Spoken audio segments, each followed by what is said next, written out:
Buenas tardes a todos. Mis primeras palabras deben ser de agradecimiento para la comunidad Cielo y para Silvia y sobre todo para Lourdes Meya y por su incansable constancia en la organización de esta red. Un segundo agradecimiento a estos distinguidos colegas de las Universidades de León y de Cantabria que aceptaron compartir conmigo la responsabilidad de dar vida a esta mesa redonda, dedicada al tema de las migraciones por trabajo, viejas y nuevas miradas del fenómeno migratorio. Es un tema muy intrigante que se tratará desde dos aspectos, el de los países de destino y el de los países de origen y tránsito. Es un tema que afecta a un bloque regulatorio común conformado por los convenios del OIT y las directivas europeas y que afecta el principio de la paridad de trato. En mi rol de coordinador creo que es mejor seguir el orden indicado en el programa, reservándome la intervención final que estará dedicada a los aspectos de seguridad social y al principio de igualdad de trato entre ciudadanos y extranjeros, según la jurisprudencia del Tribunal Constitucional Italiano. Bueno, doy la palabra al profesor Lantarón de la Universidad de Cantabria, Santander, cuya ponencia se titula Flujos migratorios laborales, mirada crítica y propuesta de reforma de su regulación universal. Tiene la palabra, David. Muchas gracias, bonsoir a tous. Muchas gracias, profesor Vincenzo Ferrante, muchas gracias. Bueno, para mí lo primero que decir es que reiterar las palabras del profesor Vincenzo Ferrante, ¿no? Yo creo que es muy de agradecer el esfuerzo que se ha realizado por parte de la Universidad de Nantes y de la Red Cielo, siempre en todo momento y circunstancia. Organizar la docencia, la investigación, formar a las personas es una tarea compleja, pero ante las inconmensurables dificultades actuales, ante esta terrible pandemia que nos está azotando, yo creo que esto tiene un valor superior, ¿no? Y por eso quiero pues también unirme a las palabras de Vincenzo y muy sentidamente felicitar en particular a la Universidad de Nantes por el esfuerzo ímprobo que ha realizado y que es muy meritorio en estas circunstancias que tan demandantes son, ¿no? También, como no, a la Red Cielo. Bueno, yo les voy a trasladar algunas reflexiones, espero que la presentación progrese adecuadamente, sobre el fenómeno migratorio en una estructura, en un esquema muy simple, ¿no? Desde partiendo de algunos datos actuales sobre esta realidad, abordando cuál es para mí un aspecto, un punto de esta explicación muy relevante, cuáles son las particulares dificultades que encuentra la labor de interpretación de este conjunto normativo. En tercer lugar, cuáles son los principios que articulan esta protección. Y, por último, trataré de explicarles o trataré de darles algunas ideas en un eventual camino de mejora. Bueno, la migración, los fenómenos migratorios, los flujos laborales son una realidad histórica, como muy bien dice la Declaración de Nueva York para los refugiados inmigrantes del año 2016, ¿no? La globalización, lo ha dicho también la OIT en la declaración del año 2008, se caracteriza como seña distintiva por la movilidad de trabajadores, ¿no? Por este fenómeno de las migraciones laborales, que por lo tanto es un fenómeno histórico, es un fenómeno de grandes dimensiones. La OIT, que aproximadamente cada periodo de 4 años analiza esta realidad, nos ha dicho en el 2018 que sobre 260 millones de personas migran, de las cuales el 60% aproximadamente son migrantes laborales, es decir, es un fenómeno histórico de grandes dimensiones y sustantivamente laboral, pluricausal, como muy bien se sabe, aunque la causa última, como resumía adecuadamente esa gran película que es La vida de Pi, es la búsqueda por las personas de una vida mejor, ¿no?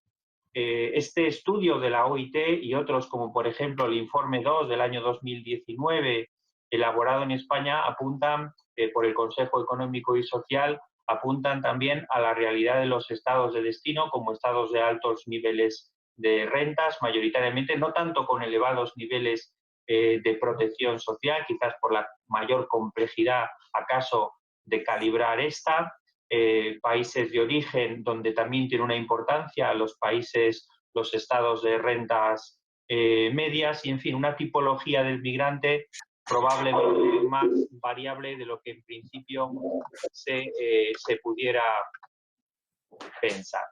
Lógicamente, esta importancia evidente conjunto de las normas jurídicas estatales, de los organismos internacionales, supranacionales, han conferido al fenómeno migratorio esta importancia con un tratamiento jurídico parejo. Conjunto de las normas podríamos apreciar tres aproximaciones, ¿no? Hay normas que en principio son inespecíficas, que pueden tratar, ¿no?, como los convenios en materia de inspección de la OIT o alguno de ellos, que pueden tratar este fenómeno, pero que tienen otro propósito. Un segundo bloque de normas, igualmente, que no son en puridad normas probablemente migratorias, pero que ya se ocupan de realidades donde la migración es un colectivo realmente protagonista. Pongamos por caso el convenio 111 de la OIT en materia de discriminaciones, o pongamos por caso sobremanera el convenio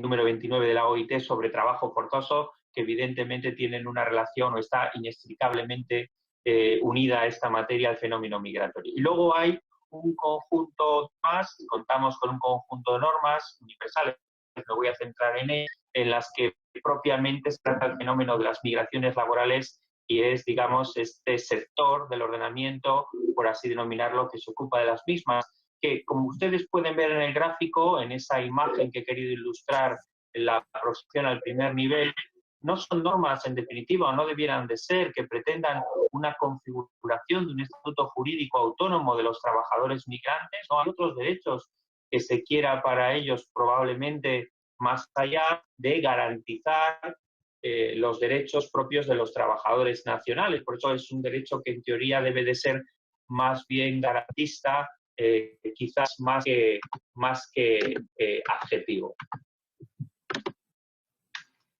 Claro, centrados en este último segmento de ese conjunto de normas, hemos visto que la tarea de la OIT es realmente muy laboriosa y se han sucedido hasta 5 convenios y 8 recomendaciones, muchos de ellos ya derogados, de los cuales hay que significar el convenio 97 y el convenio 143, ambos sobre trabajadores migrantes, pero hay otros instrumentos, no solamente regionales, como puede ser el Estatuto del Trabajador Migrante del propio Consejo de Europa, sino de Naciones Unidas, como es la Convención Internacional del año 90 sobre protección de los derechos de los trabajadores migrantes, la Declaración de Nueva York del año 2000, importante año 2016, o el Pacto Mundial, hay otros sobre materia de refugiados, pero interesa aquí quizás significar el Pacto Mundial para la Migración Ordenada, Segura y Regular. ¿Por qué es complejo interpretar todas estas normas, ¿no? Una primera razón estriba, como hemos visto, en lo que se ha dado en llamar el constitucionalismo multinivel, en la variedad, la pluralidad de fuentes en sentido propio, de orígenes de las normas que disciplinan el fenómeno de las migraciones laborales. Otra razón, que aquí aparece en primer lugar en la imagen, es el papel estatal y que los estados se mueven en un arco de políticas legislativas más amplio. El papel estatal es fundamental a la hora de definir las condiciones de entrada y permanencia, también salida, pero quizás no tanto en el territorio del Estado, pero por supuesto es fundamental en consecuencia a la hora de definir cuáles son migrantes irregulares, pero los estados se mueven, como decimos, en esa tensión entre lo que se ha de llamar el reconocimiento o esa tensión que se ha de identificar como la propia entre el reconocimiento de los derechos fundamentales y lo que algunos autores denominan el principio psicoanalítico de exportación de la culpa, esa tendencia cuestionable a externalizar las causas de los males de la sociedad, del empleo, de la inseguridad ciudadana e identificar a los extranjeros como su origen, ¿no? Los estados, movidos probablemente por la realidad, más cercanos a la realidad y a las presiones políticas, más cercanos a la sociedad, lógicamente se mueven en un arco más amplio que las grandes organizaciones internacionales en esta tensión. Gobiernan también de forma diferente la tensión que existe entre la prioridad por la integración o un cierto reconocimiento de un valor superior, como más bien sucede en el modelo americano, del reconocimiento de la identidad cultural, ¿no? Y podríamos entrar a analizar los datos que el Eurobarómetro ofrece, estos son del año 2018, por paridad a los propios elegidos de la OIT. Probablemente también estos datos, en la zona derecha de la imagen, en la barra más oscura se refiere a, en esas preguntas un tanto, en fin, interpretables que se trasladan. Si ve usted el fenómeno migratorio como una oportunidad o como un problema, a medida que se aclara el color,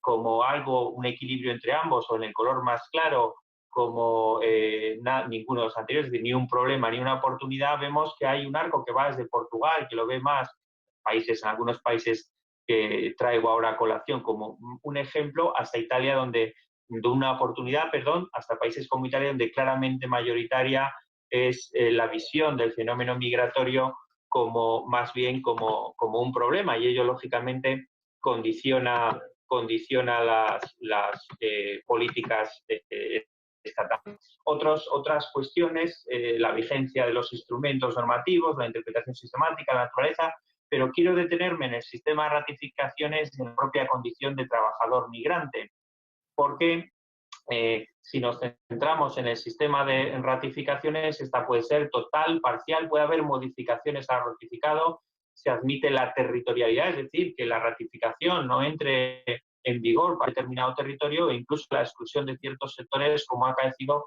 en sectores donde esto es incomprensible desde una visión general que suceda, como es en el sector de la agricultura o el de los empleados domésticos, ¿no? Por lo tanto, esto también es necesario recalcar que introduce elementos de complejidad que son por el número de normas, por la interpretación o por la técnica reguladora, ¿no? En el año 2016, la Declaración de Nueva York, y se ha reiterado en el año 2018 por el Pacto Mundial, en uno de sus apartados, llamaba la atención sobre la necesidad de tener un único o de homogeneizar el concepto estadístico de qué es un migrante, es decir, más allá de las exclusiones de ciertos colectivos como trabajadores fronterizos, etcétera, itinerantes, que algunos textos internacionales realizan, que parece que es difícil encontrar un lugar común para definir qué es un migrante, lo cual ya evidentemente habla de esta extraordinaria complejidad, ¿no? En cuanto a los principios que estructuran estas normas, centrándome como el significado en los especiales, hay una clara especial protección de ciertos periodos temporales, en particular diría yo el inmediato a la llegada al estado de destino o empleo. Hay una preocupación por integrar condiciones de vida, en particular el derecho a la vivienda y de trabajo, pero sobre todo lo que destaca, y un exponente fundamental, es la Convención de Naciones Unidas de Protección del Trabajador Migrante y sus Familias del año 1990, porque tiene dos apartados, dos partes diferenciadas de derechos, dos catálogos de derechos diferenciados para los migrantes, para todos los migrantes, y añadido específico de los migrantes regulares, es precisamente la regularidad de la situación del migrante como condicionante, ¿no? Estos trabajadores migrantes, si comenzamos por los regulares, como de todos es sabido, y volveremos de nuevo sobre ello con el profesor Vincenzo Ferrante, pues se caracteriza o prima, a pesar de que hay listados de derechos, hay que, yo entiendo, interpretarlos de una forma más bien abierta por ese principio proclamado de la igualdad de trato, una igualdad de trato y un trato de las situaciones regulares que ha evolucionado desde una prohibición de discriminación, desde la diferenciación de ciertos derechos condicionados a otros que no lo eran, en el trato que han tenido las condiciones y la integración de las condiciones de vida y de trabajo, y también el trato cada vez más depurado de los derechos de la familia hasta llegar a la Convención del año 1990, con un artículo 45, creo recordar que es, específicamente destinado a regular los derechos de los familiares de los trabajadores migrantes. Existen, por supuesto, situaciones intermedias. Posteriormente podremos entrar a analizar con profundidad las mismas, ¿no? Es verdad que estas pueden venir motivadas por razones subjetivas, no categorizaría ya tanto entonces como situaciones intermedias, pero sobre todo por razones objetivas, y una ha tenido a lo largo del tiempo un tratamiento continuado por parte de la Organización Internacional del Trabajo en particular, pero también el objetivo séptimo del Pacto Mundial, como se puede apreciar, y es las situaciones de pérdida sobrevenida, podríamos decirlo así, de los requisitos propios de la regularidad, es decir, cuando se ha estado en una situación regular en el territorio del Estado, pero sobrevenidamente se pierden algunos de esos requisitos, y en particular el tratado es la sobrevenida pérdida de empleo, ¿no? Hay en este conjunto normativo, disculpen ustedes, un artículo, el 31 de la recomendación 151 de la OIT, que es particularmente importante porque se marca como línea de continuidad en estas normas una necesidad de una cierta protección de estas situaciones, y este artículo ofrece indicadores temporales, hasta 3, luego podríamos ir sobre ellos, de cuánto tiempo hay que mantener esta situación de protección, aunque no lo cierran completamente, como ustedes intuirán, y lo vinculan a la calificación de la decisión extintiva, a la existencia de un recurso planteado judicialmente, entre otras razones, ¿no? Y luego está, claro, está el colectivo más vulnerable de los migrantes irregulares, ¿no? Todos hemos oído hablar también de un fenómeno que, a pesar de ser con denominación de origen italiano, como es el caporalato, será claramente también en España y desde luego en otros países, y está claro que este es el colectivo que padece más vulnerable, ¿no? Más susceptible de padecer abusos, ¿no? No se predica respecto a los mismos el principio de equidad o de igualdad, mejor dicho, en el trato. El tratamiento jurídico aquí es más heterogéneo porque depende más, tiene un mayor peso específico por ese ascendiente que se tiene sobre el régimen jurídico, competencia sobre la determinación del régimen jurídico de entrada y permanencia del territorio de los estados, y por eso su estatuto podría, así denominado, difícilmente visible, es más heterogéneo. Las normas que se aplican son más diversas, son distintas, ¿no? Pesa mucho la filosofía o la política legislativa de cada específico Estado, diciéndonos la OIT que hay que procurar garantizar la materialización, la eficacia de los derechos desprendidos de un trabajo que efectivamente se ha realizado, ¿no? Si se ha realizado un trabajo, se tiene derecho al salario, a las indemnizaciones, a la protección social correspondiente, en fin, a la posibilidad de recabar la tutela judicial de estos derechos y demás, ¿no? Algunas reflexiones o caminos en esa eventual propuesta de mejora, sobre la base de que esto es algo extraordinariamente complejo, y con ello voy a prácticamente concluir, ¿no? La reflexión sobre la necesidad de reducir la complejidad del régimen jurídico internacional en términos numéricos, número de normas, en términos cualitativos, la coordinación entre las mismas, actualización de sus contenidos, etcétera, ¿no? La conveniencia de fortalecer gradualmente su efectividad, las garantías, que ya he dicho que debe ser el objetivo básico de estas normas, y, aunque no haya hecho referencia a ello, fortalecimiento de esa garantía laboral universal o categoría funcionalmente equivalente. El protagonismo de todos los sujetos, y aquí creo que hay uno más bien público, conjunto de estados, que el artículo 66, por ejemplo, de la Convención del año 90 pudiera estar pensando cuando habla en la cooperación bilateral, multilateral y regional, y es el fortalecimiento de la importancia de conjuntos de países que conforman un corredor migratorio, ¿no? De origen, de tránsito y de destino. No está entre estas propuestas, pero desde luego evitar en lo posible el abandono público de espacios relevantes a los efectos de las migraciones, como puede ser el reclutamiento, donde claramente se ha visto que esos espacios pueden ser invadidos por mafias, generando auténticos problemas de tráfico de seres humanos claramente vinculados, ¿no?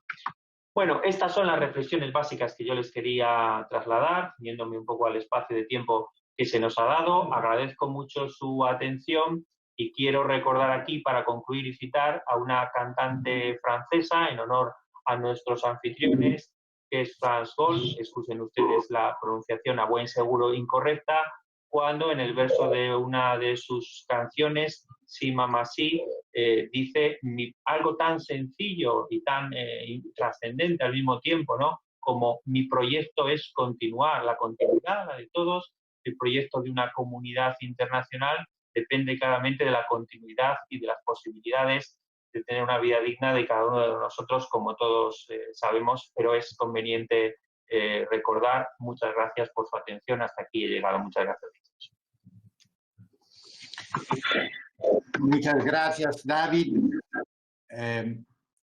Tiene la palabra el profesor Javier Fernández Costales Muñiz, cuya ponencia se titula Cuestiones en torno a la evolución, situación actual y necesidades de futuro de la política migratoria en el Reino de España. Buenas tardes, muchas gracias. Bonsoir à tous les amis de la France. C'est un plaisir d'être ici, même si en la distance, mais j'espère, c'est un dommage, mais j'espère qu'en le futur, nous avons l'occasion et nous avons la patience pour être ensemble pour une prochaine rencontre. Buonasera, amici della Italia, è un piacere qui.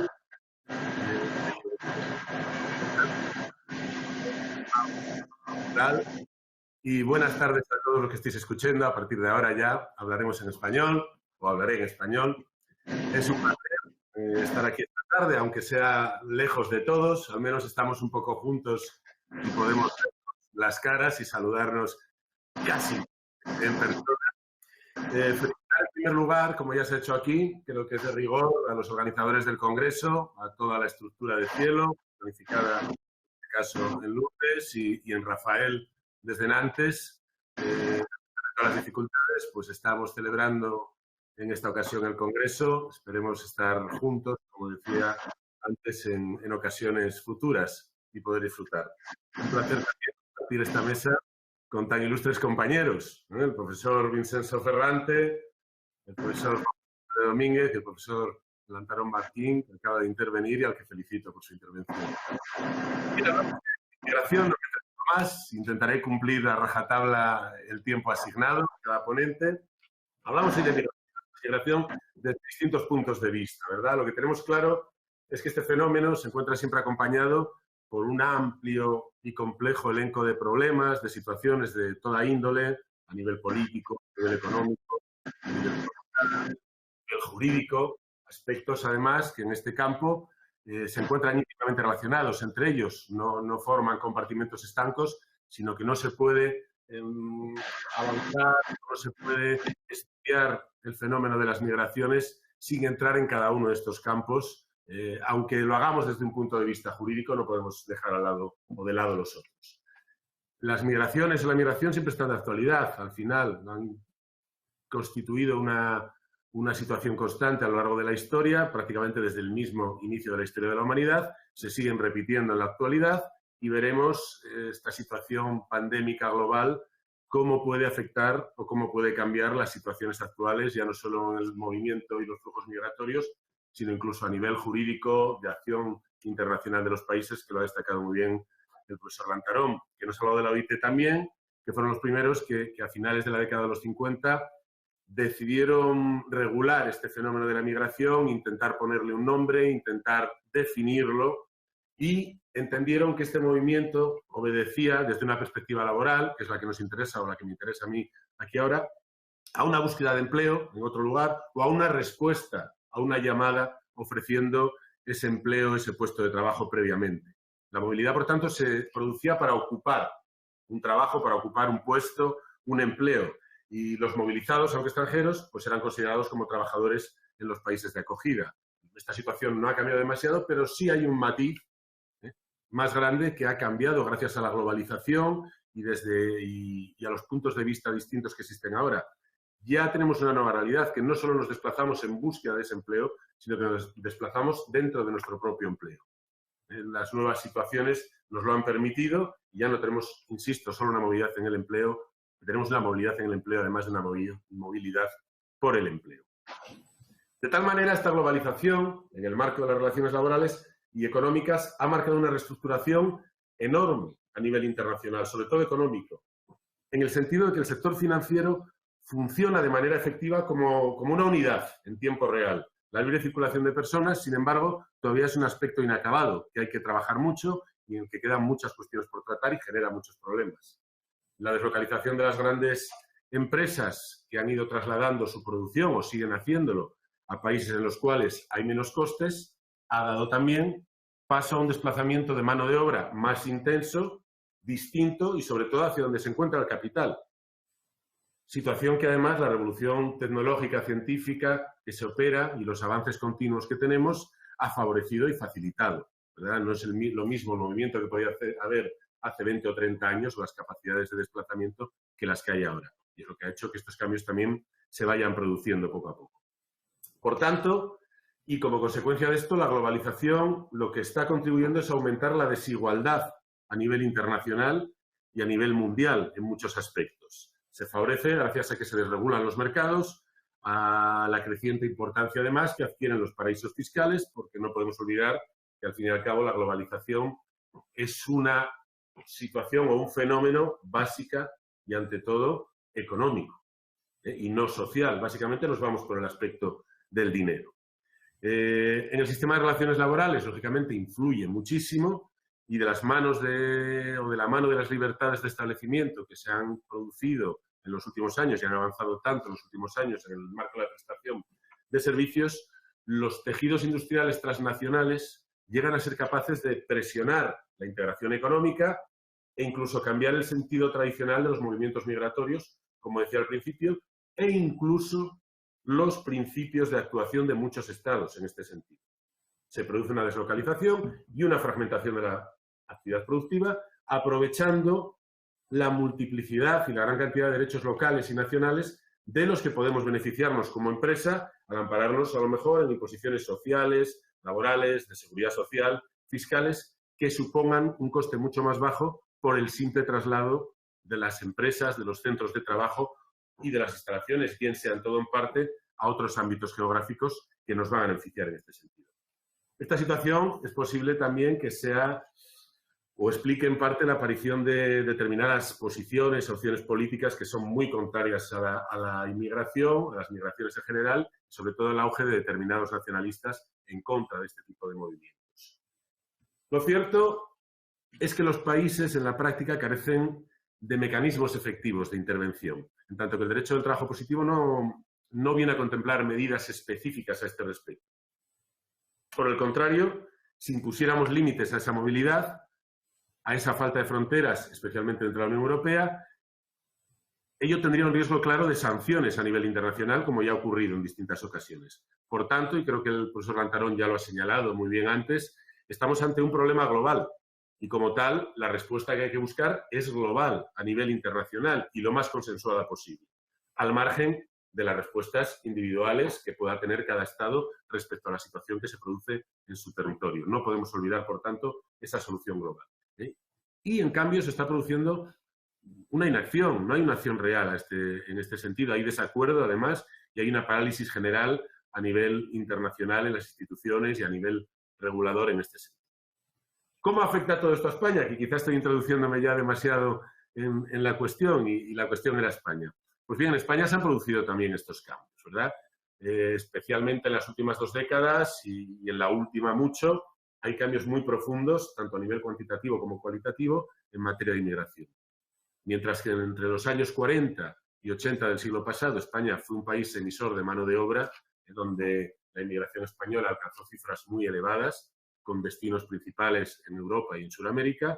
A partir de la década de los 90, con la llegada de la bonanza y el crecimiento económico español, la situación experimenta un giro absolutamente radical y nos convertimos en un país que atrae, en un país receptor de esa inmigración que antes se producía hacia el exterior, hasta el punto de haber recibido cerca de 6 millones de migrantes o de inmigrantes en apenas 20 años, en esas 2 últimas décadas que señalo, con cifras que llegaron a rondar el 14, casi el 15% de la población total del país.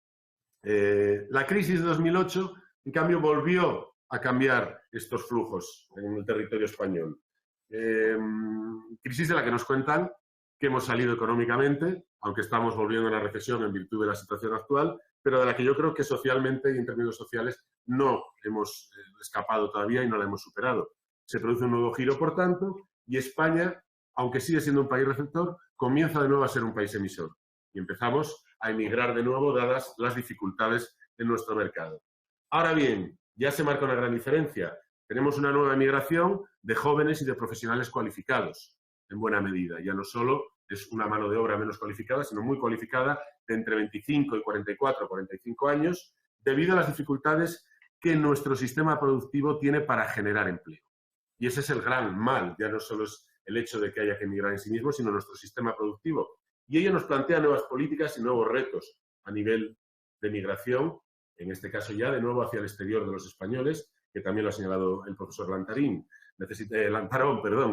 Necesitamos en este caso regulaciones que ofrezcan una tutela jurídica clara, protectora a los españoles que emigran y el diseño al mismo tiempo de políticas de retorno que permitan recuperar ese capital humano cualificado que estamos señalando que se pierde en nuestro sistema productivo.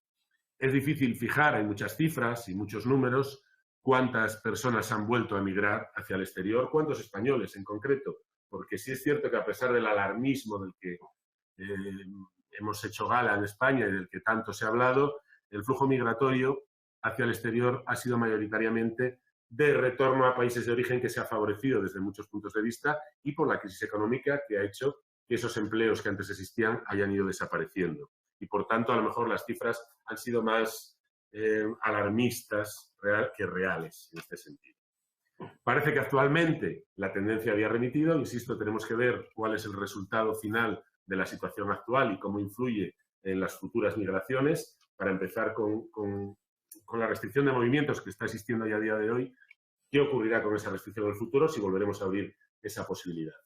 Por otra parte, las nuevas generaciones ya no tienen la misma visión y la realidad actual es que ya no hay la misma visión de esa salida al exterior a otros países, de esa inmigración en busca de empleo. Antes siempre era negativo y forzado y ahora, en numerosas ocasiones, es precisamente todo lo contrario. Existe una voluntariedad a la hora de salir, a veces nos alarmamos y lo que se busca es una mayor formación, un mayor conocimiento, una experiencia personal incluso en otros territorios y ante otro tipo de culturas, situaciones, formas de prestar servicios, etcétera, etcétera.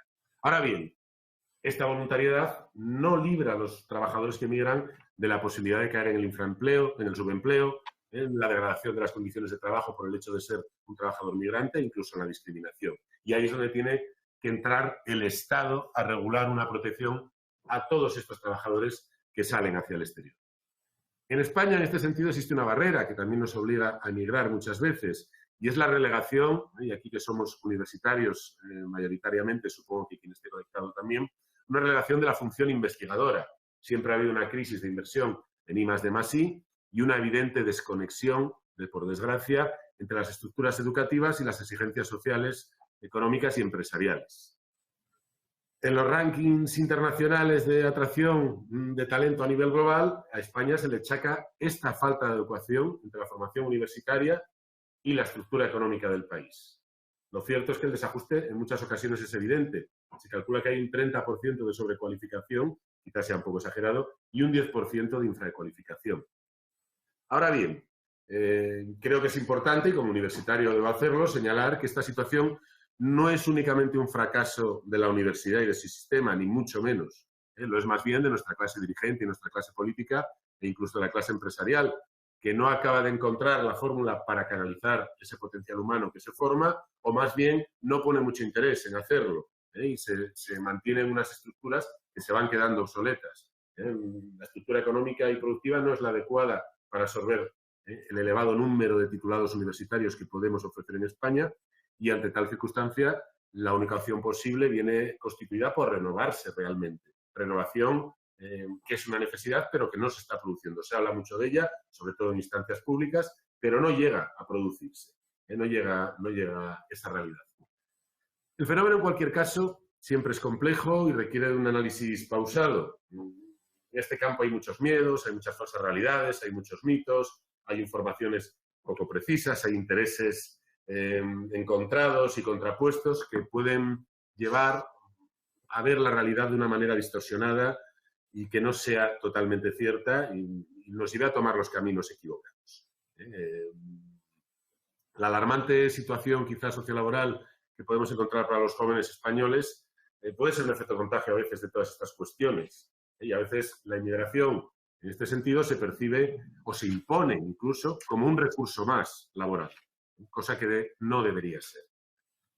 Y por tanto no podemos descuidar esta nueva realidad migratoria de nuestro Estado y tenemos que dar respuesta a estas dificultades, a las propias, y a la que se van a encontrar todos los migrantes españoles que salgan al exterior para acceder a puestos de empleo adecuados en los países de acogida y en los países de destino. Y para eso tiene que haber una red diplomática, consular y con una estructura jurídica, un objetivo, unas ideas y unas bases claras. Y aunque es un fenómeno difícilmente controlable el de las migraciones y es muy difícil de gestionar por cualquier gobierno, lo cierto es que en España, hay que señalarlo, no existe una política global, no existe una política con unos objetivos claros y definidos, con unas medidas coordinadas, con unas medidas coherentes y una infraestructura, sobre todo normativa e institucional, que se adapte a estas nuevas necesidades, y eso genera o crea nuevos problemas, debiendo replantearnos seriamente desde las instituciones y a nivel legislativo y de actuación, también económica y social, lo que se ha hecho hasta el momento, o más bien lo que no se ha hecho, quizá, con objetivo de evitar las consecuencias negativas que puede tener esta pérdida de talento, esta denominada fuga de cerebros, que se llamaba a veces, ¿verdad?, hacia el exterior en un futuro. España es un país que quiere cambiar, necesita cambiar y renovar esa estructura industrial y económica, y con esta fuga o esta emigración de talentos cualificados y al mismo tiempo la carencia que tenemos en España de atracción de ese talento cualificado, pues podemos encontrarnos en serios problemas de generación o regeneración en este sentido. No hay ningún marco que compensa o que permita compensar esa fuga. Y termino ya señalando que esta nueva política de la que hablo debería enfrentarse a 3 cuestiones básicas y centrales en torno a las cuales diseñar esas políticas, insisto, desde un nivel jurídico, social, económico y de migración dentro de nuestro sistema y de una forma coherente y transversal para abarcar todos los problemas. La primera sería articular los mecanismos para cambiar ese mercado industrial, esa situación económica española, para retener el talento y garantizar, como he señalado al principio, que la migración sea una opción voluntaria en términos socioeconómicos, que no sea una opción forzada porque no me queda más remedio. El segundo punto sería, una vez hecho esto, gestionar, y mientras se hace esto también, gestionar adecuadamente los procesos migratorios para que se realicen en las mejores condiciones y en adecuadas garantías tanto jurídicas como sociales. Y finalmente, un tercer punto, ya que se sigue produciendo y se ha producido esta salida hacia el exterior, habría que diseñar una política de retorno lo suficientemente atractiva para que esos flujos cambien, vuelvan y el capital humano perdido se recupere en buena medida. Bien, quedo a disposición del resto de ponentes. Devuelvo la palabra al moderador y muchísimas gracias de nuevo y un placer haber compartido este tiempo desde aquí. Muchas gracias. Muchas gracias, profesor Fernández Costales Muñiz. Muchas gracias por tus palabras. Es ahora la palabra al profesor Juan José Fernández Domínguez de la Universidad de León, cuya ponencia se titula La migración geográfica del talento. Voy a añadir que esta palabra, el talento, es una palabra muy importante por mí, porque el talento es el dinero con el que todo el mundo está dotado al nacer. Es importante que el dinero da sus frutos. A palabras a ti, profesor Fernández Domínguez. Muchas gracias, doctor Ferrante. Gracias por su presentación. Y mis primeras palabras, lógicamente, tienen que ser de enhorabuena a la Universidad de Nantes y a la Comunidad Cielo por la organización de este magnífico congreso. Enhorabuena. Y como hay muy poquito tiempo, paso ya directamente a la exposición. Mi exposición va a consistir en 3 partes, en un estudio metajurídico de lo que tendría que ser la regulación del talento, de la migración del talento. La primera parte se dedicará a aquilatar el fenómeno en sí mismo, a través de datos de geografía humana, fundamentalmente de sociología de las poblaciones. El segundo será un análisis más bien macroeconómico del tema de las pérdidas en la fuga de talentos. Y el tercero lo dedicaré a glosar algunas de los valores positivos que ha intentado destacar, sobre todo los estudiosos neoliberales en favor de la movilidad del talento, para resumir con una muy breve pincelada de lo que existe en derecho. En primer lugar, y por lo que se refiere a aquilatar el fenómeno, Lo primero que tenemos que hablar es del talento, precisamente, la definición del talento. No nos sirve cualquier definición de talento, por muy poética que sea. Tendremos que hacer alguna un poco más práctica. Y esta práctica la tendremos que encontrar en alguien, por ejemplo, que haya superado unos estudios universitarios y con esos años de estudios y más el título universitario quiera emigrar, o bien tenga unas cualidades específicas, cualidades profesionales que lo hagan especialmente atractivo en el mercado de trabajo, o bien tenga alguna serie de cualificación muy demandada en un determinado país. Eso será genéricamente lo que consideremos talento. ¿Y qué podemos decir de esta movilidad del talento? ¿Cómo se mueve este talento? Pues es muy curioso, porque hasta hace muy poco no teníamos ninguna cifra. La OCDE no tenía ninguna cifra de cómo se movía el talento o cuánto se movía. Ahora tenemos esas estadísticas. Ahora todas las estadísticas anuales nos permiten ver cómo se mueve el talento dentro de los países de la OCDE, pero también fuera de los países de la OCDE. Y tenemos algunos resultados sorprendentes, de los cuales me permito extractar 4 notas. La primera de ellas es que el talento también se mueve en el interior de los estados, y en algunos muy grandes, como Estados Unidos o como España, aunque sea un poquito más pequeña. También tendríamos que ver cómo se mueve ese talento en el interior, no solo el talento internacional. En segundo lugar, que el talento cada vez se mueve más en los países desarrollados, mientras que antes era una corriente que iba de los países menos desarrollados a los desarrollados, ahora se mueve de los desarrollados a los más desarrollados, con claras tendencias hacia Estados Unidos, Canadá o Australia. En tercer lugar, que no obstante lo cual sigue siendo mayoritario el movimiento de los países del sur hacia el norte y con terribles repercusiones en 2 tipos de estados. Aquellos estados que son pequeños o aquellos estados que tienen poca población. Tiene efectos verdaderamente traumáticos. Y por último, lógicamente, que se mueve hacia sitios centrales y nunca periféricos. Es una movilidad selectiva, va buscando lo que va buscando, explotar el talento, y por tanto va donde tiene posibilidades de explotarse. Y va al centro. Lo podemos ver en Europa. En Europa no se mueve el talento hacia España, precisamente. El talento se mueve hacia Alemania o hacia Suecia o hacia Holanda. Se mueve hacia sitios core, es decir, hacia sitios centrales y no hacia sitios periféricos. ¿Y por qué se mueve este talento? Es otra cuestión interesante. Pues los móviles es lo mismo que las demás, son los mismos que las demás emigraciones. Se mueve, pues lógicamente, huyendo, por ejemplo, de desastres naturales o biológicos, se mueve huyendo de las guerras y del conflicto, se mueve huyendo de la falta de libertad, se mueve en busca de la unificación familiar o de la reunificación familiar. Los móviles son los mismos, se mueven sobre todo, ¿verdad, doctor Lantarón?, en busca del trabajo, en busca de una posición social, de un salario, de progresar económicamente, etcétera, de buscar la estabilidad que no tienen en sus países. Pero se mueven de manera diferente. Y eso es lo bonito. Se mueven los primeros. Y las personas ricas y las personas con talento huyen más fácilmente de ese entorno hostil que las personas que no tienen ese talento. Por lo tanto, tienen una huida privilegiada. Ya lo digo, que huyen incluso del privilegio de un país privilegiado, de un país en desarrollo, a un país más desarrollado. Esa migración norte-norte que será muy interesante estudiar. Yo creo que es la movilidad que más nos interesa ahora destacar, porque es probablemente en la que estén más interesados los países desarrollados, en llegar a un acuerdo sobre cómo ordenar esa. También habría que buscar los nuevos horizontes. La movilidad que está planteando muchísimos problemas en algunos sitios, como por ejemplo Sudáfrica, el Golfo Pérsico, o algunos enclaves asiáticos que necesitarían, como Hong Kong o Singapur, necesitarían tener esa regulación. Pero me interesaría también ver que esa movilidad, aparte de cuantitativamente ser cada vez más numerosa y de cambiar un poco los rumbos normales de la migración, también presenta algunas notas singulares que tendrían que ser analizadas. Por ejemplo, es una migración claramente circular. Muchas veces se va con objetivo de volver. Es una migración a veces trampolín. Se buscan destinos para ir al que se quiere ir definitivamente. Es una migración que a veces se plantea por los estados como un objetivo. Podemos ver la migración del talento china.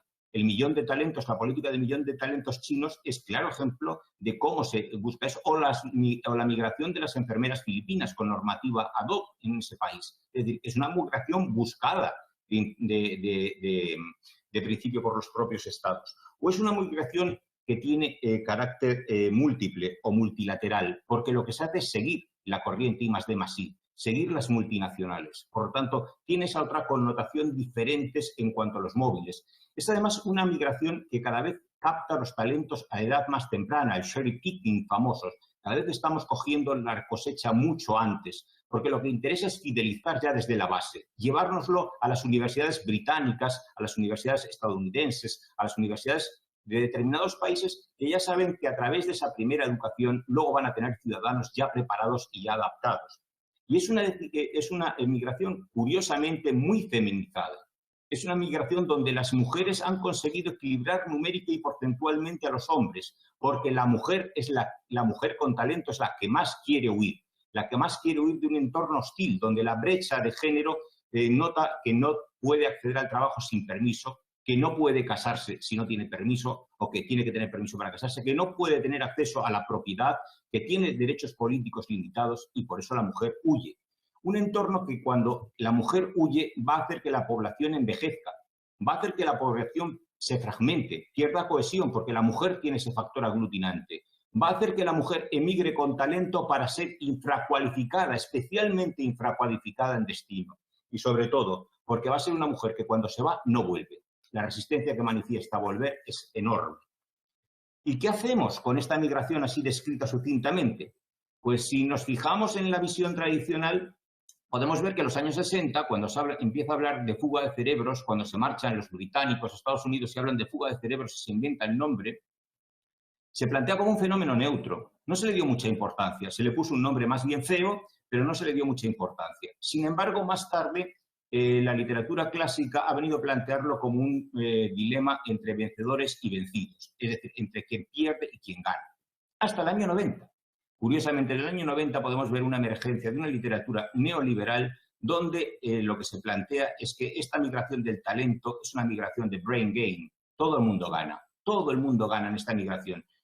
Compensando determinadas cuestiones, esa parece la panacea, que el movimiento del talento en sí mismo genera riqueza. Sería como el movimiento del capital o el movimiento de las personas. Una clara lectura neoliberal, que a mí, sin embargo, no me acaba de gustar. Creo que es conveniente distinguir qué aspectos son de pérdida, qué aspectos podemos ver de ganancia. Y una vez que los analicemos, tendremos los datos sobre los cuales plasmar la norma. Me he permitido hacer un resumen de cuáles serían aquellos factores de pérdida y aquellos factores de ganancia que han sido más reseñados. No quiere decir ni que los compartan ni que no los compartan, sino que se han documentado a través de escritos y escritos con un poco de seriedad, porque aquí, como en todo, también hay muchos escritos que no son nada serios. ¿Qué hemos visto que puede decir que son elementos de pérdida? Pues en los elementos de pérdida, sobre todo, se analiza el del estado de origen. Pero tenemos que ver sobre todo un elemento de pérdida que cada vez es más importante destacarlo, la infracualificación.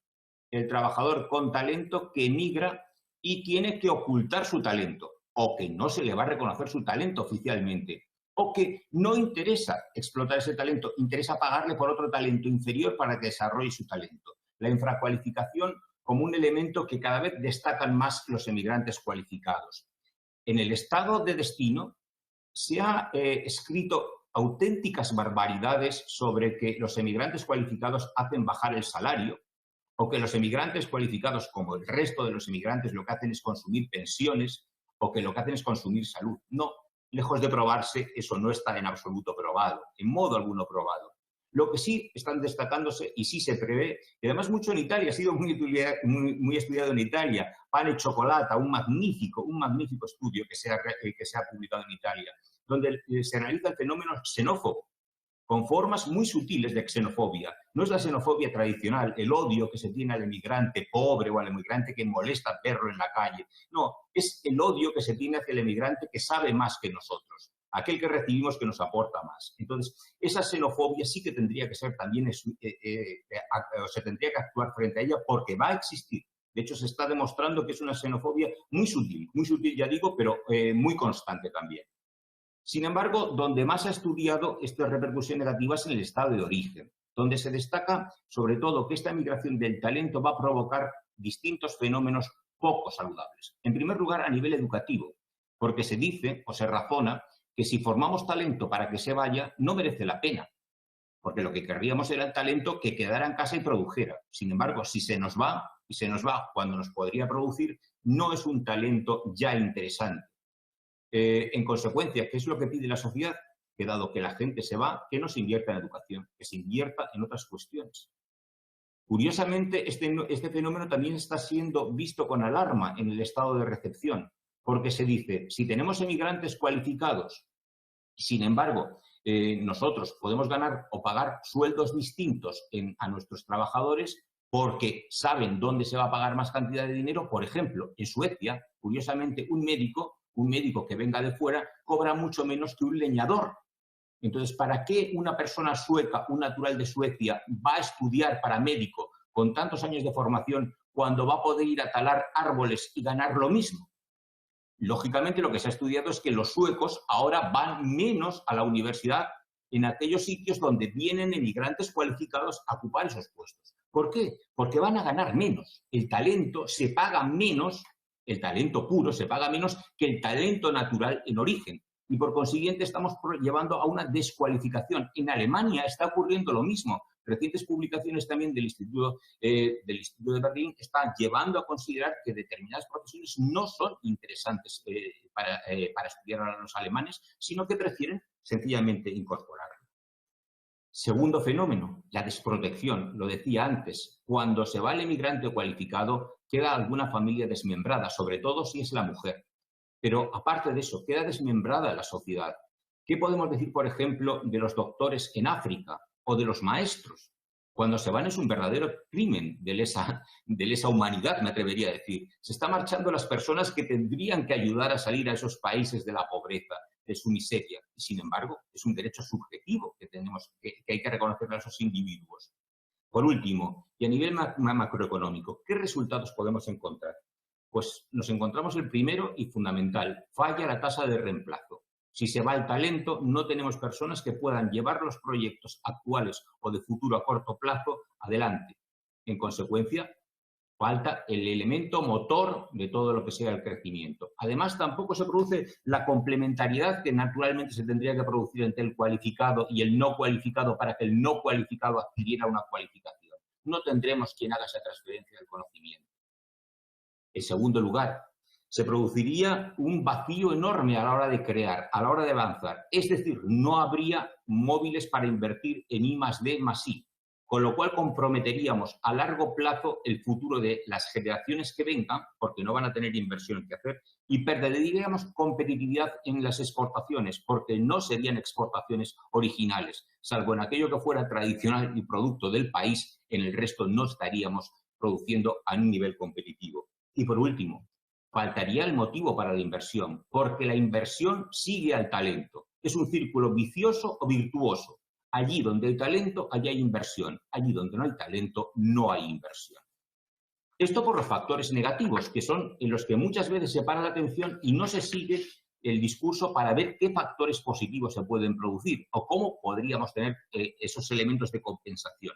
Porque, por ejemplo, para el interesado que decíamos antes puede tener una mala experiencia, pero por lo menos tiene una experiencia y siempre tiene la posibilidad de venir con ese acervo. Y alguien que ha fracasado en Francia puede venir a España y ser una persona de éxito, precisamente por haberse arriesgado y haber tenido esa experiencia. Porque los países de destino, que a pesar de las críticas que tienen, nunca han cerrado sus puertas al verdadero talento. Es al contrario, van a seguir siempre llamando a ese talento. Y sobre todo porque para el país de origen se va a producir un quíntuple efecto que debería analizarse con tiento antes de descalificar el fenómeno.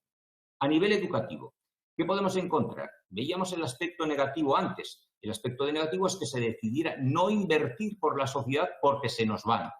Pero también encontramos la experiencia contraria. Me estoy refiriendo, por ejemplo, a la experiencia que antes mencionaba de Filipinas. ¿Por qué invierte el Estado filipino? ¿Por qué se acumulan los recursos privados en el Estado filipino para formar enfermeras mujeres? ¿Y qué efecto tiene eso en la inmigración hacia Estados Unidos? Pues lo podemos ver, que es una política de Estado y se ha considerado así. Y hay algunos estados, cada vez hay más estados que proveen de esa educación superior precisamente para tener mano de obra competitiva, que si es mucha, sí va a permitir que se queden todavía en el país en la tasa de reemplazo. Digamos que, salvando las diferencias, es el ejemplo de Cuba traspasado a nuestros estados actuales.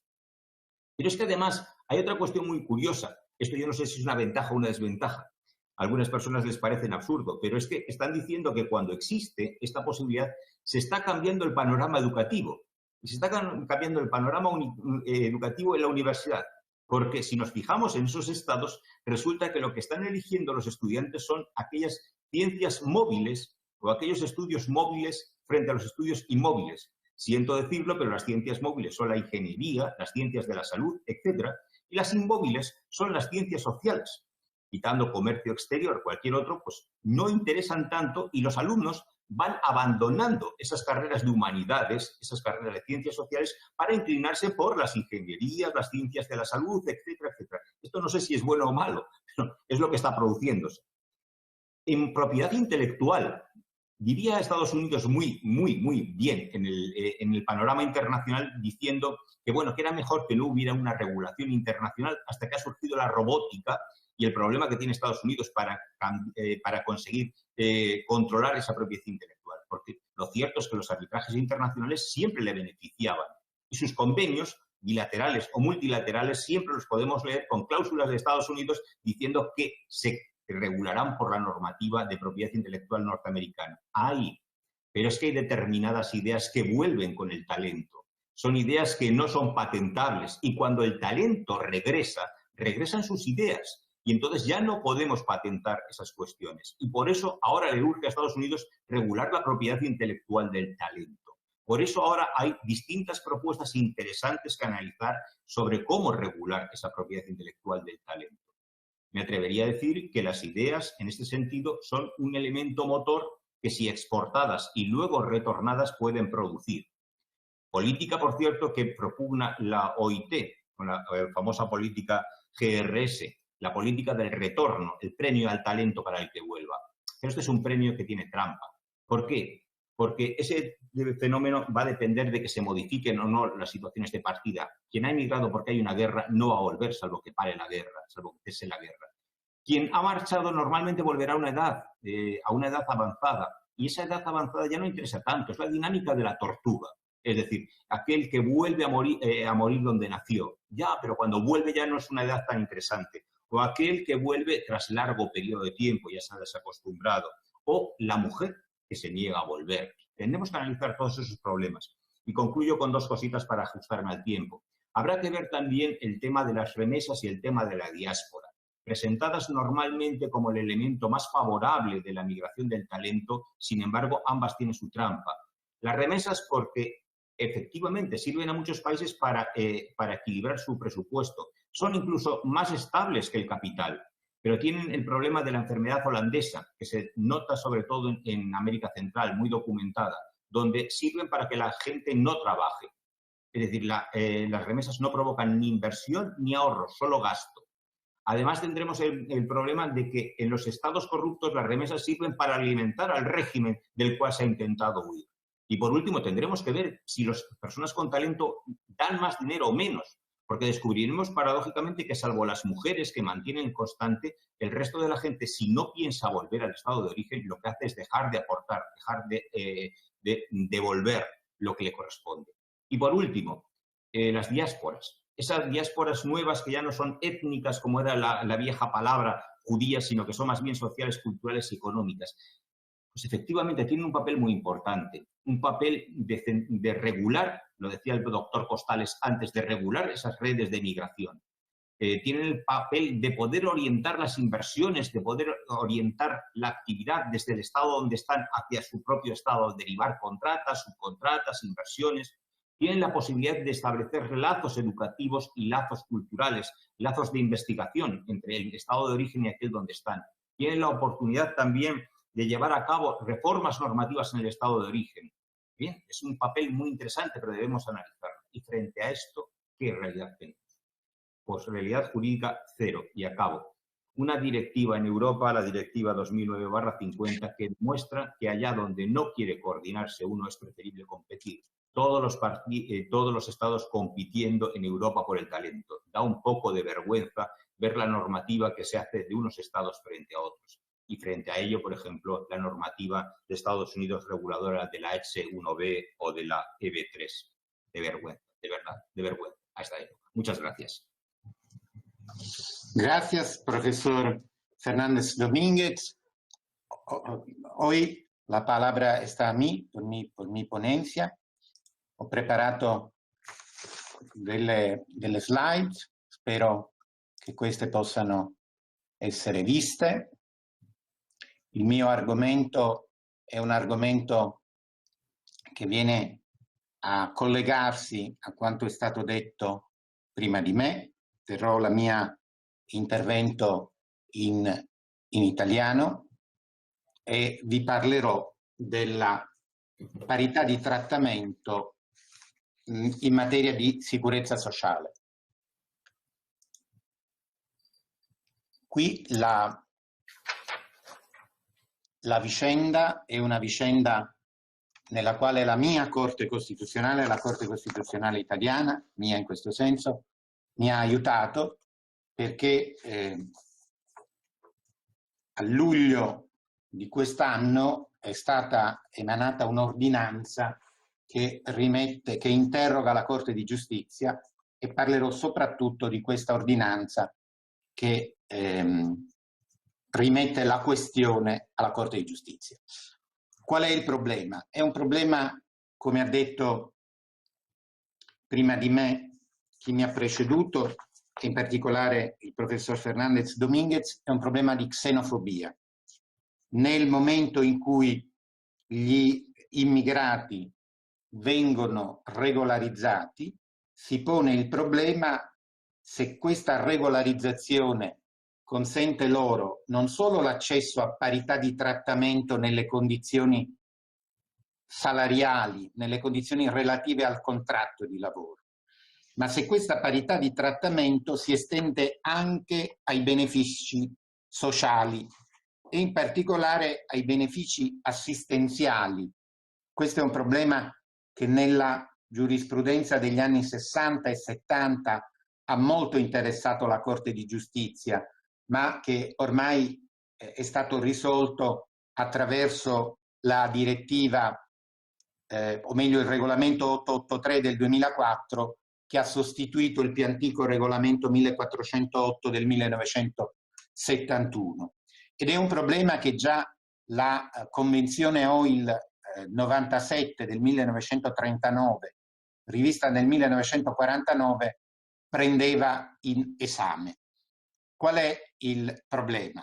L'articolo 6 della Convenzione 97 dell'OIL prevedeva che la parità di trattamento fosse limitata a quei benefici previdenziali in senso stretto, cioè benefici che venivano finanziati mediante un prelievo contributivo sulla retribuzione dei lavoratori. E anche il regolamento della CEE, della Comunità Economica Europea del 1971, poneva una distinzione fra benefici contributivi e non contributivi. Per i benefici contributivi vi era parità di trattamento, per i benefici non contributivi questa parità di trattamento non c'era. Questo sistema è anche in certa misura passato nella giurisprudenza della Corte Europea dei diritti dell'uomo, perché la Corte Europea dei diritti dell'uomo, nell'ambito della tutela della proprietà come tutela del credito e quindi delle posizioni creditorie, ha riconosciuto, cucchiuc de veci, che quando vi sia stato un finanziamento, se questo finanziamento è rilevante, la persona ha un diritto di proprietà, in senso lato, ad ottenere una certa prestazione.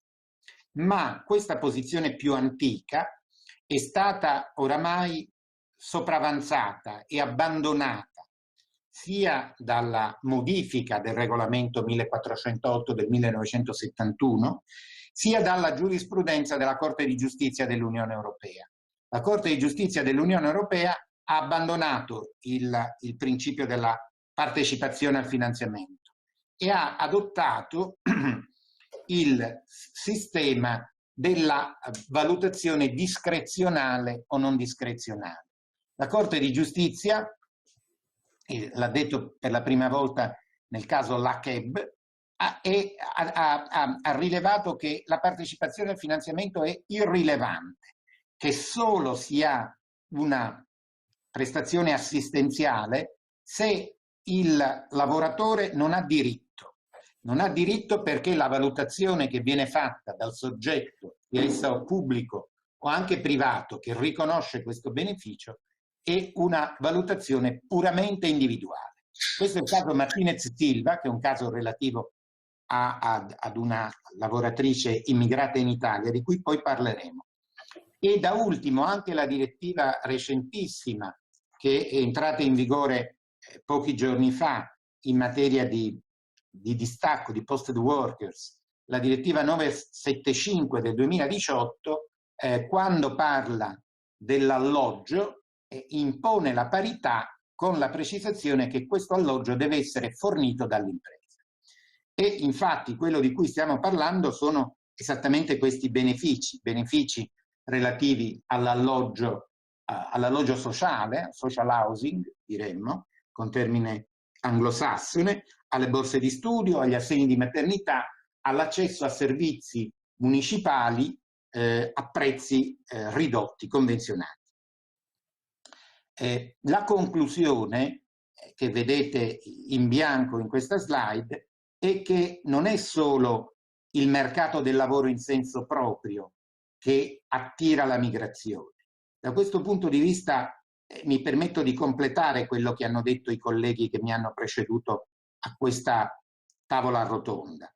L'Europa attira i migranti anche per il sistema di assistenza sociale, un sistema di assistenza sociale che è maturato lungo tutto l'arco del XX secolo e che è un sistema ancora robusto e che in molti paesi dà luogo addirittura a quello che è stato chiamato il turismo dell'assistenza.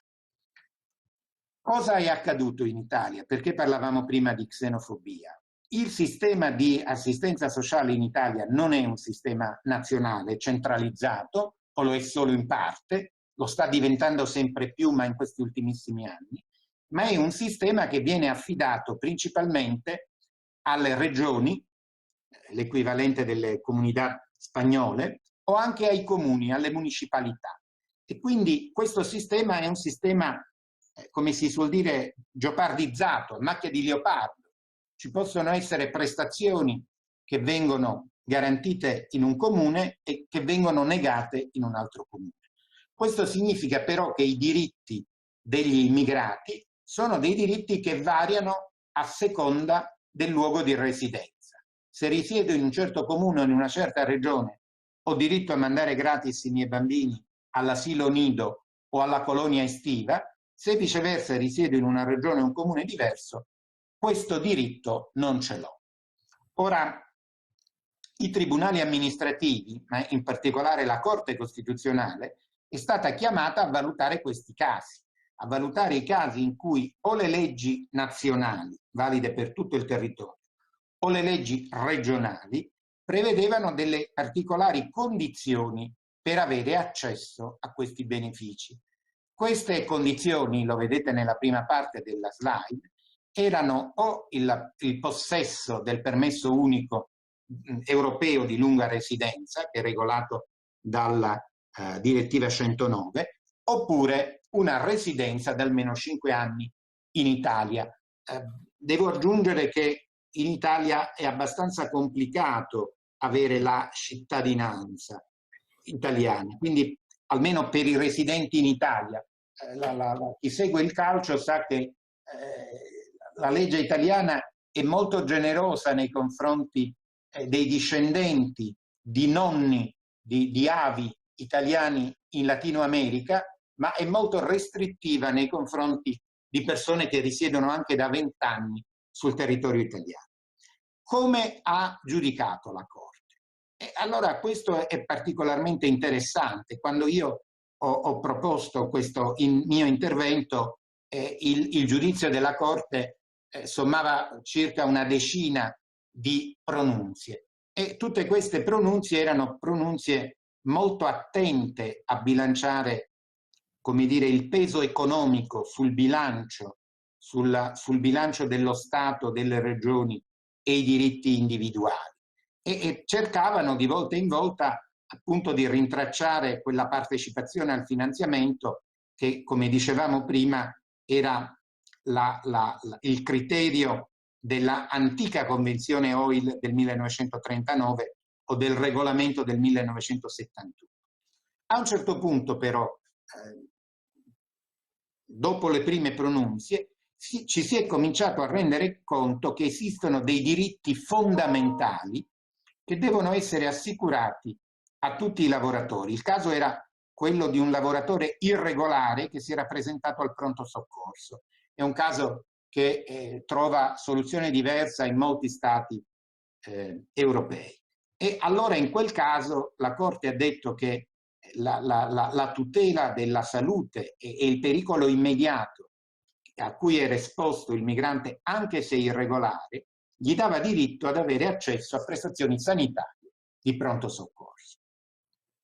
Questa posizione era una posizione importante, ma era una posizione che limitava la parità di trattamento solo a casi estremi e che quindi lasciava ancora indecisa la Corte. E più recentemente, nel 2018, la Corte aveva adottato ancora non un criterio di eguaglianza generale. Nella nostra Costituzione del 1947 o del 48 esistono, come nella Costituzione spagnola, due principi di eguaglianza, uno di eguaglianza sostanziale e uno di eguaglianza, per così dire, di tipo procedurale, che ricorda molto la due process clause dell'ordinamento federale americano. E la Corte non era arrivata a schierarsi con la prima posizione. Il ragionamento della prima posizione è molto semplice. Ci troviamo di fronte ad un uomo e tutti gli uomini sono pari, hanno pari dignità e pari diritti. E quindi le persone che soggiornano legalmente in Italia devono avere diritto di accesso a tutti i benefici indipendentemente dalla durata del loro soggiorno o dalla loro residenza. Tenete conto che in alcuni casi le regioni chiedevano una residenza quinquennale nella stessa regione, quindi poteva trattarsi di persone che risiedevano in Italia da 20 anni, ma che negli ultimi 4 anni avevano cambiato domicilio. Questa posizione la Corte non la prende mai, anzi, ed è questo il punto con cui concludo questa slide, la Corte si rifiuta di prendere in considerazione sia gli standards dell'OIL, sia i core label standards dell'OIL, e addirittura, salvo queste ultimissime sentenze del 2018, con i regolamenti dell'Unione Europea. Sono citati, ma quasi di sfuggita, solo nell'ultima sentenza. La situazione però è improvvisamente mutata nel luglio di quest'anno con una ordinanza. L'ordinanza non decide la causa, ma sospende il giudizio e rimette la questione sulla scorta dell'articolo 267 del Trattato sul funzionamento dell'Unione Europea, rimette la questione alla Corte di Giustizia dell'Unione Europea. Questa è una ordinanza che è stata sollecitata alla Corte Costituzionale italiana dalla Corte di Cassazione italiana, che riteneva di essersi trovata di fronte ad un caso che non riusciva a risolvere. Ma la formulazione di questa ordinanza, che spetterà poi decidere alla Corte di Giustizia, è una formulazione particolarmente insolita, che ha stupito almeno i commentatori italiani che si sono occupati di questa ordinanza. Perché? Perché qui viene ad essere richiamata come se fosse un parametro di valutazione della Corte Costituzionale italiana la Carta di Nizza, cioè la Carta dei diritti fondamentali dell'Unione Europea, e in particolare l'articolo 34 che regola la sicurezza e l'assistenza sociale. Perché questo rinvio? Perché in Italia abbiamo avuto esattamente 2 casi, uno l'avevo richiamato prima, il caso Camberai e il caso Martinez Silva, che sono finiti davanti alla Corte di Giustizia e che hanno ottenuto una valutazione positiva per i lavoratori stranieri. Il signor Camberai era un signore albanese che chiedeva di avere accesso ad una casa, ad un alloggio popolare nel Trentino Alto Adige, ai confini con l'Austria, e invece la signora Martinez Silva chiedeva l'assegno di natalità che il governo aveva riservato attraverso una legge nazionale ai cittadini italiani e ai cittadini dell'Unione Europea, ma aveva negato viceversa ai cittadini che fossero privi del permesso di soggiorno per i lungo soggiornanti. Cosa dice qua? Cosa ha detto la Corte di Giustizia? Perché la Corte di Giustizia si è pronunziata in questi due casi e ha sollecitato una terza pronunzia che è stata ora richiesta con questa ordinanza della Corte Costituzionale? E qui si fa riferimento ad una direttiva che apparentemente non ha molto a che vedere con i diritti dei lavoratori, con i diritti collegati al contratto di lavoro o anche collegati alla sicurezza sociale. Ma l'articolo 12 della direttiva 98 del 2011 prevede un permesso unico per i lavoratori migranti che si spostano all'interno dell'Unione Europea. E nel prevedere questo permesso unico, che è finalizzato a garantire una facilità maggiore nel passaggio da uno Stato all'altro, e prevede all'articolo 12, apartato 2, lettera B, che non si possono limitare i diritti conferiti ai lavoratori di paesi terzi se non per i lavoratori che hanno svolto un'attività lavorativa per un periodo minimo di 6 mesi. Quindi qui il punto è assolutamente cruciale. Se noi applichiamo le normative dell'OIL, dell'OIT, sono richiesti 5 anni. Se noi applichiamo le normative della Unione Europea, anche in questo caso il permesso di soggiorno per i lungo residenti rinvia a 6 anni, ma questa direttiva consente dopo 6 mesi una piena equiparazione dei lavoratori migranti, non solo per quelle prestazioni che sono direttamente da loro finanziate, ma anche per quelle prestazioni che sono finanziate a carico di quella che noi chiamiamo l'erario o la fiscalità generale, cioè che sono finanziate mediante un prelievo progressivo sulla ricchezza di tutti gli italiani. Qui ovviamente il problema è se attraverso questa strada può emergere una competenza dell'Unione Europea a regolare questa materia. Questa competenza, lo do per scontato, non esiste in questo momento. L'Unione Europea non ha una competenza generale a regolare il fenomeno migratorio. Sussistono spazi comuni che sono frutto di intese o di accordi all'interno del Consiglio, ma non c'è una competenza vera e propria.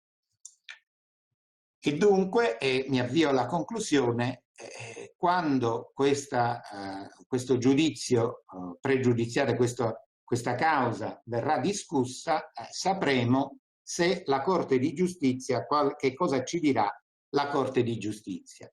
La Corte di Giustizia dovrà dirci se questo rinvio al cosiddetto combinato disposto dell'articolo 34 della Carta di Nizza e della Direttiva 98 del 2011 crea un diritto per i lavoratori ad avere accesso alla casa, ai trattamenti di natalità, agli asili nido e a tutti gli altri trattamenti di tipo assistenziale. Quali sono i punti critici?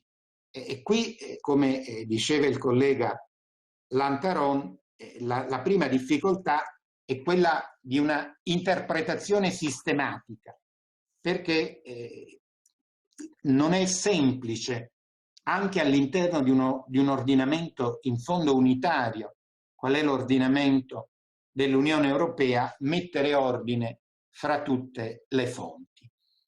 Il primo punto critico è proprio quello dell'articolo 51 della Carta dei diritti fondamentali dell'Unione Europea, secondo il quale la Carta stessa non amplia le competenze dell'Unione Europea.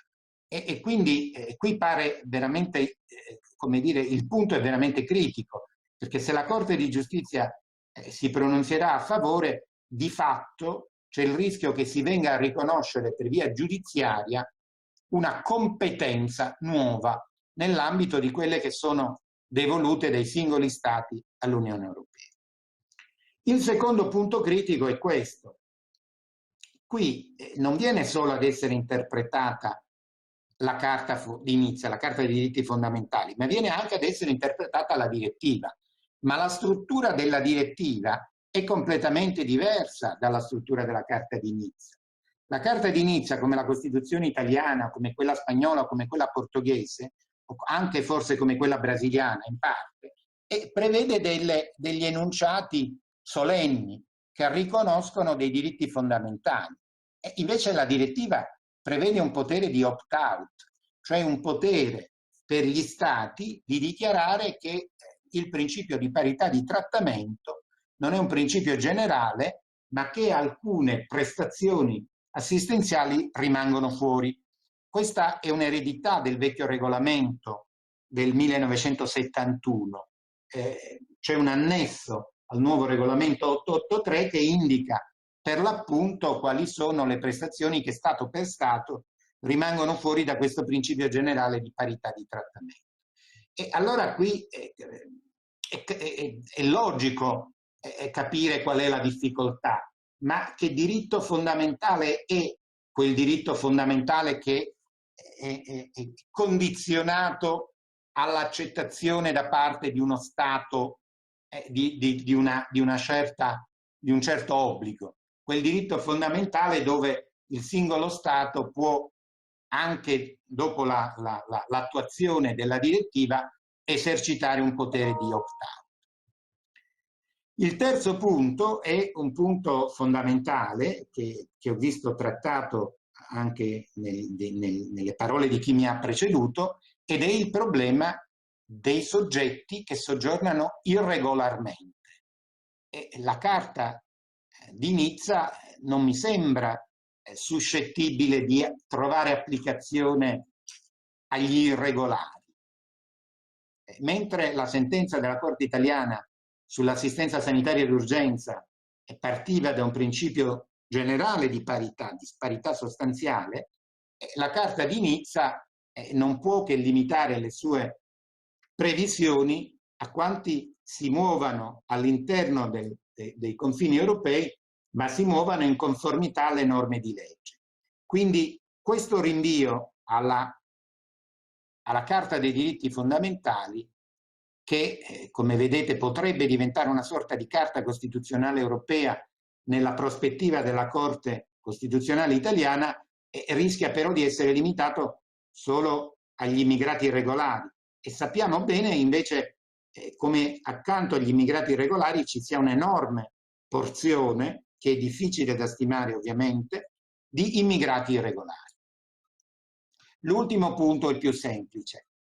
Qui il giuslavorista soffre un po' perché, almeno il giuslavorista italiano, perché quando nel 1947 fu redatta la Costituzione italiana, durante i lavori si fece un preciso richiamo al codice dell'Organizzazione Internazionale del Lavoro e la Carta Costituzionale impone all'ordinamento italiano di conformarsi alle norme di diritto internazionale generalmente riconosciute.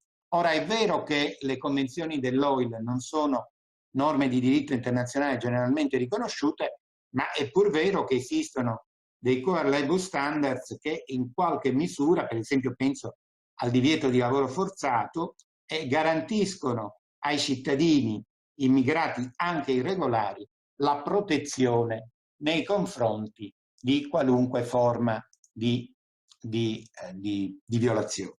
E quindi da questo punto di vista mi sono permesso di incentrare tutta la mia relazione su questa ordinanza, perché ritengo che questo giudizio, quando giunga all'attenzione della Corte di Giustizia, meriti attenzione da parte dei colleghi di tutta Europa.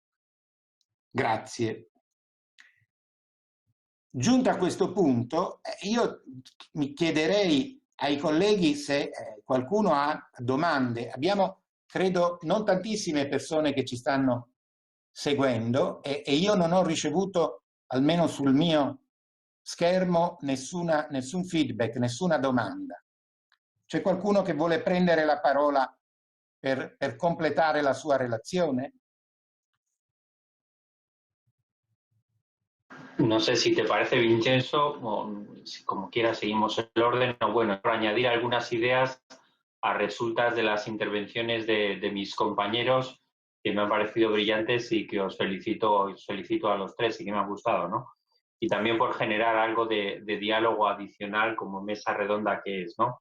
Se ha visto que, en fin, hay un perfil plural de los trabajadores migrantes y es verdad que la OIT ha significado la relevancia de las migraciones acumulativas, el efecto llamada que genera sobre determinados territorios el asentamiento de compatriotas en otros ámbitos de los países de destino, la creciente y sobre todo dos fenómenos que tienen también importancia, que es el crecimiento de las mujeres migrantes.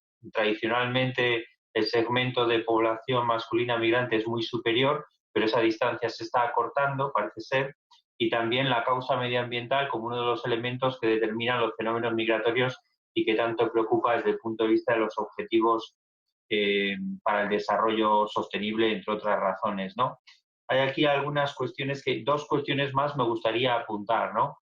No he tenido tiempo, era imposible de analizar el recién proclamado pacto o de la Unión Europea o este esfuerzo por llegar a un pacto sobre migraciones y refugiados y los pilares que se están dando a conocer, pues la verdad es que transmite la sensación de seguir profundizando en la idea de un cinturón mediterráneo sustentado sobre los tres pilares del Mediterráneo oriental, central y occidental, con sus correlativos países de tránsito como mecanismo de cerrazón al fenómeno de la inmigración, ¿no? Es una lectura muy apresurada y a buena pluma, pero sí que es verdad que puede generar un cierto debate, ¿no? Y luego, que no lo he dicho, pero sí que me gustaría añadir, aunque es evidente a todas luces, la importancia de los derechos humanos en la tutela de todo trabajador a través de todo tipo de técnicas, a la hora de la garantía laboral universal, que no únicamente se ciñe a los mismos, pero sí que es importante evitar fenómenos que estos sí que están orillados y condenados desde el punto de vista de la normativa y las instituciones internacionales, como la kafala en los países árabes, ese mecanismo que incluso llega a que el empleador prohíba la salida de su territorio de los trabajadores, que ha conocido movimientos en contra derogatorios de esa legislación, como sucedió en Qatar en el año 2018, o bueno, el propio fenómeno del caporalato, que es un fenómeno tradicional, que vosotros habéis puesto denominación italiana, pero que ahora está generando en España muchas reacciones encontradas, precisamente por las indicaciones que se están dando y los esfuerzos de que la inspección priorice funcionalmente, entre otras actuaciones, el control en el sector primario de los abusos a las prestaciones de trabajo, ¿no? Bueno, unas ideas adicionales nada más. Eso es todo. Grazie. Quiere intervenire il professor Javi Fernandez Costales? Grazie, dottore Ferrante. È stato un piacere intervenire insieme e ascoltare le vostre presentazioni. Piacere mio. Enhorabuena, simplemente añadir, enhorabuena a todos. He disfrutado mucho escuchando las ponencias, creo que han sido todas muy interesantes y brillantes. Y he disfrutado mucho, sobre todo, viendo cómo unos a otros superponíamos nuestras ponencias, que podrían casi haber sido una sola gran ponencia, porque había muchos puntos en común que unir. Y esa ha sido la parte que a mí más me ha gustado, quizá, de escuchar todo. Y eso también lo dejo ahí. Tenemos abierto un campo para trabajar juntos muy interesante y quizá una futura investigación que una un poco todas las visiones que hemos planteado y manifestado aquí. Muchas gracias, además, a quien estuviera viéndolo. Gracias también por la paciencia y habernos escuchado. Un placer. Bueno, muchas gracias a ti. ¿Quiere intervenir el profesor Juan José Fernández Domínguez? El micrófono. ¿Nois? Ahora. Ahora, Agradecer al doctor Ferrante por su moderación y por su paciencia y a mis queridos colegas por las aportaciones. Y solo quería dejar como noticia final de la intervención algo que me preocupa. Estamos hablando de migración y estamos hablando de derechos fundamentales y de derechos fundamentales sobre los que no se intervienen. Voy a decir que estamos celebrando también el centenario de la OIT. Pues bien, me atrevería en este momento una llamada, no solo a un proyecto de migración futuro, sino a un proceso legislativo futuro. Creo que la OIT, que surge en muchas de sus cuestiones precisamente de movimientos migratorios, debería prestar ahora mismo atención a derechos fundamentales que están en juego con la migración. Derechos como la supervivencia a través de las prestaciones de seguridad social.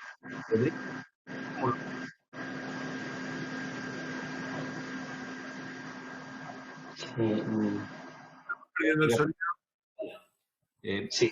Concluyo, porque no tengo sonido. O sea que... bueno. Ahora ha vuelto. Que concluyo ya. Es que no sé lo que me está pasando con il sonido. Allora io concludo, ringrazio i colleghi di queste due università davvero importanti, l'Università di Cantabria, di Santander e l'Università di León, che ha un centro solo e un curriculum solo per le scienze del lavoro. È stato anche per me davvero importante e formativo, un arricchimento discutere con voi e far parte di questa mesa redonda.